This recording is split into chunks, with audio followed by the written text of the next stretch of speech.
100 साल से भी पुरानी बात है। ठंड के मौसम में एक तूफानी रात थी। ठंडी ठंडी हवाओं के साथ हल्की हल्की बर्फबारी भी हो रही थी। एक बूढ़ी औरत किसी घने जंगल में गड्ढा खोदकर उसमें एक करछी छुपा रही थी। उस गड्ढे में करछी रखने के बाद ऊपर से मिट्टी डाल दी। तभी अचानक एक जोरदार बिजली कड़की और उस बूढ़ी औरत की आंखें लाल हो गई। अब ये जादुई करछी किसी भी ऐसे गहरे नत्थु खैरे के हाथ नहीं लगेगी। इतना कहकर उस बूढ़ी औरत ने आसमान की तरफ देखा। तभी बर्फबारी बंद हो गई। चारों तरफ सन्नाटा हो गया। इस सिलेंडर को देखकर तो ऐसा लगता है जैसे हजारों साल पुराना है। तभी पीछे से उसका पति संजय वहाँ पर आ गया। अरे क्या हुआ रागिनी, खाना बनाने में इतना लेट क्यों हो रहा है? तुम्हें पता है ना आज साल की आखिरी रात है। कल सुबह सबको जल्दी उठना है, बहुत सारे काम है, पूजा करनी है। रागिनी गुस्से में पीछे पलटी और बोली, सारा काम मुझे अपने हाथ से करना पड़ता है तो टाइम तो लगेगा ही। पिछले नए साल वाले दिन आपने मुझसे कहा था कि मैं तुम्हारे लिए माइक्रोवेव लेकर आऊंगा, मिक्सी लेकर आऊंगा, पूरे किचन को मॉडर्न बना दूंगा। क्या हुआ आपके प्रॉमिस का? अरे यार रागिनी, कल सुबह ही तो मैं तुम्हें न्यू ईयर वाले दिन एक सरप्राइज देना चाह रहा था, लेकिन तुम इतना गुस्सा कर रही हो तो अभी बताना पड़ेगा। कैसा सरप्राइज? रागिनी, मैंने कुछ पैसे इकट्ठे किए। हम कल ही पूजा के बाद मार्केट जाएंगे और जो भी तुम्हें किचन का सामान लेना है वो ले लेना। संजय की बात सुनकर रागिनी खुश हो गई। अब जल्दी से चलिए, मार्केट चलते हैं। रागिनी ने इतना बोला ही था कि तभी वहाँ पर रोती बिलखती हुई उसकी ननद प्रियंका आ गई। माँ, मुझे नहीं रहना है उस घर में। अरे बेटा, पहले तू रोना बंद कर और बता बात क्या है। माँ, आज नया साल है और मेरे पति ने मुझे कोई गिफ्ट नहीं दिया। मैंने बोला नई ड्रेस ले लेते हैं, पर उसने मना कर दिया। सासू माँ जब देखो तब मुझे खाना बनाने के लिए बोला करती है। संजय, तेरे पास जो पैसे हैं वो इसे दे दे। सासू माँ, हम लोग किचन का कुछ सामान लेने जा रहे थे। बहू, मैंने सुना है कि मेरी सास की सास की सास की सास बिना ज्यादा बर्तनों के बहुत स्वादिष्ट खाना बनाया करती थी। उस खानदान की बहू होकर तू दिन भर किचन को मॉडर्न बनाने पर ही तुली रहती है। भाभी तो हर वक्त मुझसे चलती रहती है। जो भी सामान लेना है बाद में ले लेना। संजय, तू देख क्या रहे, दे पैसे। ये लो प्रियंका, तुम्हें जो लेना है ले लेना और अब रोना धोना बंद करो। तुम आज यहीं रुकोगे। आज नया साल है, हम सब लोग साथ में सेलिब्रेट करेंगे। हाँ बेटा, अभी बहू खाना बनाएगी, हम सब लोग साथ में खाएंगे। रागिनी गुस्से में अपने कमरे में चली गई। संजय भी उसके पीछे पीछे चला गया। देखो रागिनी, नए साल वाले दिन गुस्सा नहीं किया जाता। आपने सारे पैसे तो अपनी बहन को दे दिए। जब किचन में ढंग का कोई सामान ही नहीं है तो मैं अच्छा खाना कैसे बना पाऊंगी? तुम्हारी बहन 10 तरह की फरमाइशें करती रहती है। यार रागिनी, तुम समझा करो, वो मेरी बहन है। अगर मैं उसे मना कर देता तो माँ और मेरी बहन दोनों मुझ पर चढ़ जाते। रागिनी बिना कुछ बोले गुस्से में किचन में चली गई। किचन में जाते हुए उसकी सास ने देखा और कहा, बहू, अभी खाना वाना मत बनाना, बाहर ठंड बहुत है, पहले चाय और पकौड़े बना। अब रागिनी ने गुस्से में पहले चाय बनाई, फिर कढ़ाई में पकौड़े तलने लगी। इस घर में सबकी फरमाइशें अलग अलग है, लेकिन जब सामान लाने को बोल दो तो 3 साल से टाल रहे। खैर, थोड़ी देर बाद रागिनी पकौड़े लेकर बाहर आ गई, लेकिन वो गैस बंद करना भूल गई। सभी लोग चाय पकौड़ा खाने लगे। तभी उसकी ननद ने कहा, भाभी, अब पहले वाली बात नहीं रही आपके पकौड़ों में। अगर तुम्हें पकौड़े नहीं पसंद है तो जाकर खुद बना लो। इतना बोलकर रागिनी गुस्से में वहां से चली गई। थोड़ी देर बाद प्रियंका रागिनी के खिलाफ कुछ न कुछ षड्यंत्र रचने लगी। उसने किसी को फोन किया। हेलो। थोड़ी देर बाद रागिनी जब किचन में गई तो पूरे किचन में आग लग चुकी थी। सारा सामान जल रहा था। बचाओ बचाओ, घर में आग लग गई। सभी लोग भागते हुए किचन के पास आए। संजय ने सबको दूर किया और पानी डालकर आग बुझाई। आग तो बुझ गई, लेकिन सारा सामान जल चुका था। बहू, तू हर वक्त अवन लाने को बोलती है, कभी मिक्सी लाने को बोलती है और भी ना जाने क्या क्या बोला करती है, पर आज तूने किचन में आग लगवा दी। अरे, जब तू किचन संभाल ही नहीं सकती तो इतनी बड़ी बड़ी फरमाइशें करने की क्या जरूरत है? इससे अच्छी तो मेरी सास की सास की सास की सास थी। उनका मिट्टी का रसोई घर था, फिर भी उनके जैसा स्वादिष्ट खाना कोई नहीं बना पाता था। रागिनी मन ही मन गुस्सा हो रही थी, लेकिन इतने में रागिनी के ऊपर एक और पहाड़ टूट पड़ा। वहाँ प्रियंका के सास ससुर देवर और उसका पति विनोद भी आ गए। अरे कैसी हो समधन जी? अरे आइए आइए, स्वागत है आप लोगों का। आने में कोई दिक्कत तो नहीं हुई? दिक्कत तो कोई नहीं हुई, आपकी जिद्दी बिटिया ने हमें फोन करके बुला लिया तो हम आ गए। हेलो विनोद, इस बार मैं ससुराल तो नहीं आ पाऊंगी। ऐसा करो, सबको लेकर मेरे घर आ जाओ, हम सब एक साथ न्यू ईयर मनाएंगे। शुक्र है ऊपर वाले का, तुमने फोन तो किया। हमसे बस थोड़ी देर में पहुंचते हैं। प्रियंका ने तो मेरे साथ खेल खेल दिया, अब मुझे इन सब के लिए खाना बनाना पड़ेगा।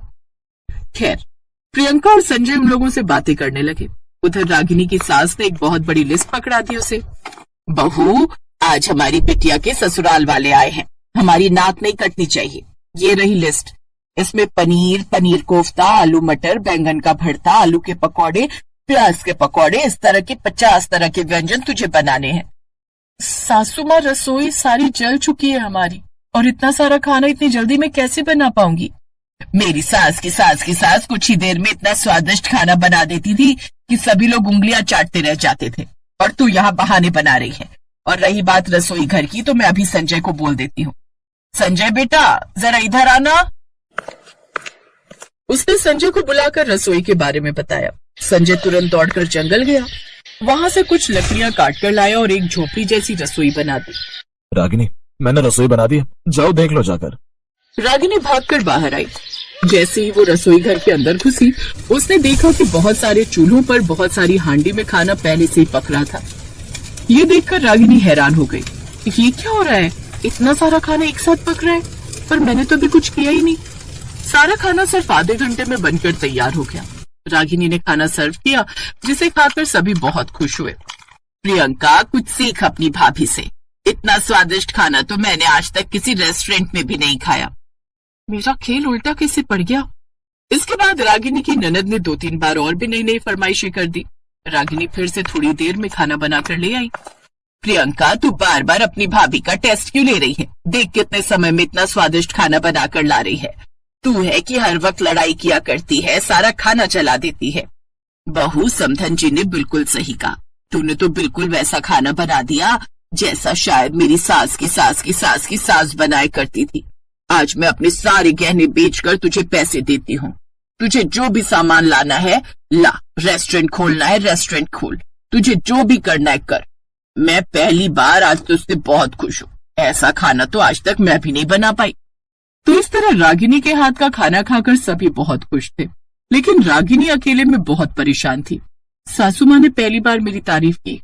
मुझे तो खुशी बहुत हो रही है, लेकिन आगे मैं क्या करूंगी, क्योंकि वो खाना पता नहीं कैसे बन गया। रागिनी ने खुद को रसोई घर में बंद कर लिया। फिर अचानक उसी बूढ़ी औरत की आत्मा प्रकट हुई जो जंगल में करछी छुपा रही थी। रागिनी डर गई। कौन है आप? बहू, मैं तेरी सास की सास हूँ। तुझे परेशान होने की कोई जरूरत नहीं। ये सारा खाना मैंने ही बनाया है। आपने? फिर कैसे? ये ले, ये है जादुई करछी। ये मुझे वरदान के रूप में मिली थी। इस घर में अभी तक कोई बहू ऐसी आई ही नहीं जिसके हवाले में ये करछी कर सकूं। लेकिन तू मुझे बहुत अच्छी लगी। मुझे लगता है तू इस जादुई करछी की जिम्मेदारी संभाल सकती है, इसीलिए इसे तू ही रख ले। मैंने तो इसे छुपा दिया था, पर तुझे परेशान देखा तो करछी लेकर आई और सारा खाना बना दिया। पर इस जादुई करछी के बारे में किसी को भी मत बताना, क्योंकि जो इसके काबिल होता है ये उसी के पास रहती है, वरना गायब हो जाती है। इतना बोलकर रागिनी की सास गायब हो गई। अब रागिनी उसी जादुई करछी से खाना बनाने लगी, जिससे उसकी सास उससे हमेशा खुश रहने लगी। आप सभी को नए साल की ढेरों शुभकामनाएं।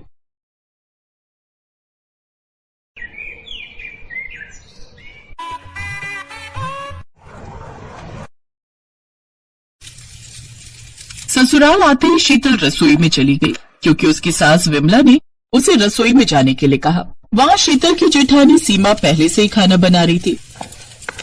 क्या हुआ, आते ही माँ जी ने रसोई में भेज दिया ना? हाँ दीदी, चाय बनाने के लिए कहा है माँ जी ने। समझ गई, चाय बना लेती है ना? हाँ दीदी, मैं बहुत अच्छी चाय बनाती हूँ। आज ऐसी चाय बनाऊंगी ना कि माँ जी फिदा हो जाएंगी मुझ पर। ये सुनकर सीमा जोर जोर से हंसने लगी।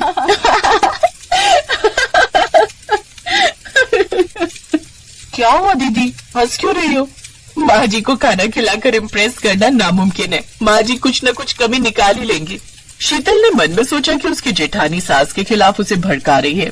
खुद शायद अच्छा खाना नहीं बना सकती, इसीलिए मुझे भड़का रही है। रुक जाओ दीदी, चाय बनाकर दिखाती हूँ। शीतल ने अदरक और इलायची के साथ चाय बनाई और पहले सीमा को दी। एक सिप लेकर बताइए दीदी कैसी बनी है चाय? सीमा ने एक सिप लेकर कहा। आहा, बहुत अच्छी बनी है। मैं भी इतनी अच्छी चाय नहीं बना सकती। तो फिर क्या बोलती हो, माँ जी को ये पसंद नहीं आएगा? तू ले तो जा, खुद ही देख ले। शीतल बड़े गर्व के साथ अपनी सास के पास चाय ले गई। ये लीजिए माँ जी, मैंने चाय बनाई है। दो बहू, लेकिन चाय जैसी खुशबू क्यों नहीं आ रही है? चाय की खुशबू आ तो रही है माँ जी। अच्छा, अब तुम मुझे सिखाओगी? मुझे तो कोई खुशबू ही नहीं आ रही है। खैर छोड़ो, पीकर देखती हूँ। अरे इसमें तो दूध ज्यादा हो गया, लिकर भी कम है, अदरक इलायची का भी स्वाद नहीं आ रहा है ठीक से। आजकल की लड़कियां चाय भी नहीं बना सकती। ये सुनकर शीतल हताश हो गई और मुंह फुलाकर रसोई में लौट आई। सीमा ने कहा, क्या हुआ? कहा था ना मैंने। तुमने सही कहा था दीदी, इतनी अच्छी चाय बनाई और माँ जी ने पीने से पहले ही कमी निकाल ली। 4 सालों से मेरे साथ यही हो रहा है बहन। तू मेरी देवरानी है, लेकिन तू मेरी बहन जैसी है, इसलिए तुझे पहले ही बोला था। 4 साल में माँ जी ने एक बार के लिए भी मेरे खाने की तारीफ नहीं की।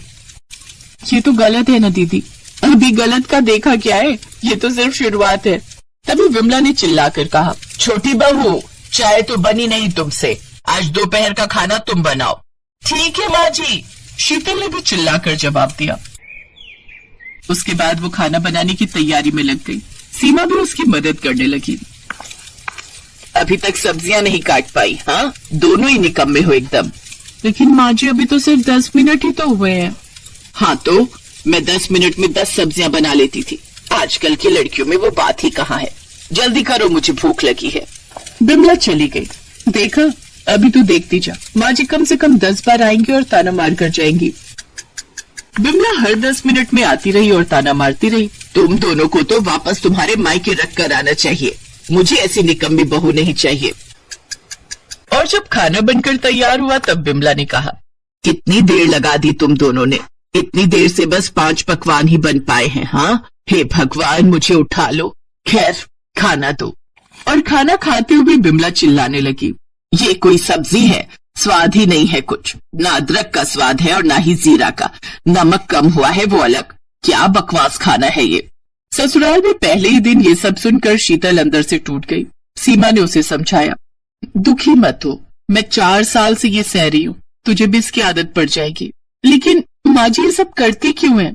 हमें परेशान करके उन्हें मजा आता है, उन्हें सास बनने का एहसास होता है। पर ये तो गलत है ना दीदी। गलत तो बहुत कुछ है बहन, लेकिन हम कर क्या सकते हैं?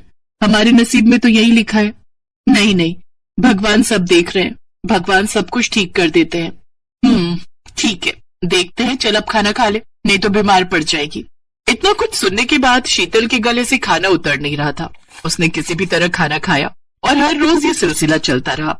सुबह से लेकर रात तक दोनों जेठानी और देवरानी का वक्त रसोई में ही बीत जाता था, लेकिन फिर भी उनकी सास खुश नहीं होती थी। इस तरह कुछ महीने बीत गए। शीतल हमेशा डर डर कर जीने लगी और हर रोज भगवान को बुलाने लगी। और एक दिन सीमा और शीतल बर्तन धो रही थी, तभी घर के बाहर एक साधु बाबा आए। अलग निरंजन, बहुत भूख लगी है, खाना मिलेगा क्या? खाना? लेकिन अभी अभी हमने सब कुछ खा लिया। कोई बात नहीं, हम बना देते हैं। हाँ हाँ, आप आइए बाबा, बैठिए। साधु बाबा के लिए दोनों ने खाना बनाया और खाना खाकर साधु बाबा ने बहुत तारीफ की। इतना स्वादिष्ट खाना मैंने पहली बार खाया। ये सुनकर सीमा और शीतल रो पड़ी। क्या हुआ, तुम दोनों रो क्यों रही हो? असल में बहुत दिनों बाद किसी ने हमारी तारीफ की। उन दोनों ने साधु बाबा को सब कुछ बताया। साधु बाबा ने कहा, समझ गया, मेरे पास कुछ है, ये लो, ये जादुई पत्थर रखो, इसे रसोई में रख देना। रसोई में घुसकर तुम दोनों जो भी खाना मांगोगे वो तुरंत हाजिर हो जाएगा, और उस खाने की जो भी बुराई करेगी उसे इतनी मिर्च लगेगी कि वो बेहोश हो जाएगी। साधु बाबा शीतल के हाथ में वो पत्थर देकर गायब हो गए। उसने रसोई में वो पत्थर रख दिया। शाम को बिमला ने पकौड़ा और चाय बनाने के लिए कहा। सीमा और शीतल रसोई में घुसकर बोली, जल्दी से चाय और पकौड़ा बनकर तैयार हो जाए। 1 सेकंड के अंदर उनके सामने गर्मा गर्म पकौड़े और चाय बनकर तैयार हो गई। ये लीजिए माँ जी, चाय पकौड़ा। अरे इतनी जल्दी कैसे बन गई? बिमला ने पकौड़ा खाया और ताज्जुब में आ गई। अरे ये तो बहुत स्वादिष्ट है, लेकिन मैं ये बोल नहीं सकती। बिमला बोली, अरे पकौड़े में तो स्वाद ही नहीं है, बिमला बात पूरी नहीं कर पाई और उसे इतनी तेज मिर्च लगी कि वो पानी के लिए तड़पने लगी। आहा, मिर्ची लगी है। पानी पानी। बिमला बेहोश हो गई। कुछ देर बाद उसे होश आया। क्या हुआ था मुझे? आप बेहोश हो गई थी माँ जी। माँ जी, बाकी के पकौड़े खाएंगी ना? नहीं नहीं, मुझे नहीं खाने हैं पकौड़े। जाओ रात का खाना बनाओ, चना और रोटी।